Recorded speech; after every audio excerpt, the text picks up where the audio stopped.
Washington President Donald Trump keeps striking out in his months-long campaign to pressure Federal Reserve Chairman Jerome Powell to lower interest rates. So, on June 30th, he pursued a new tactic, publicizing a handwritten note that he sent to Powell. "You are, as usual, too late," Trump wrote to Powell in a note shared on the president's social media app, Truth Social. "You have cost the USA a fortune and continue to do so. You should lower the interest rate by a lot. 5% and the 1.75% rates of Denmark, Seychelles and Thailand." White House Press Secretary Caroline Leavitt held up an oversized version of the letter during a briefing Monday with reporters. "I would remind the Fed chair, and I would remind the entire world, that this is a president who was a businessman first, and he knows what he is doing," Leavitt said. More. Trump says he's already considering 3 or 4 people to replace Powell at Fed, hundreds of billions of dollars being lost. No inflation. The president cannot legally fire the Fed chair under current law. Powell's term as Fed chairman ends in May 2026.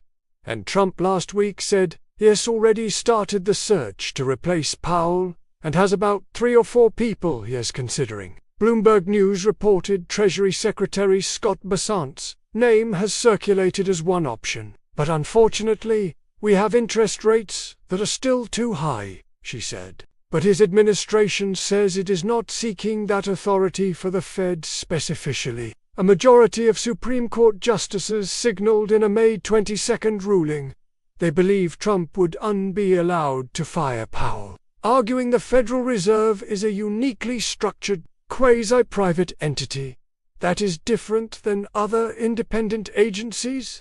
The line was contained in a Supreme Court opinion allowing Trump to fire Federal Labor Board members. The Federal Reserve on June 18 held interest rates steady at a range between 4.25% and 4.5% for a 4th straight meeting, despite Trump's public lobbying for a lower rate and his insults directed at Powell. Trump penned the note, accompanied with his signature, alongside a list of central banking rates set by nations across the world, ranging from the lowest, Switzerland's 25%, to the United States and 9 other countries that have 4.5% rates, ranking the 35th lowest. "Should be here," Trump wrote, with 2 arrows pointing to a rate landing somewhere between Japan's. "The American people want to borrow money cheaply, and they should be able to do that." The White House has argued that inflation of just 2.4% in May warrants lower interest rates,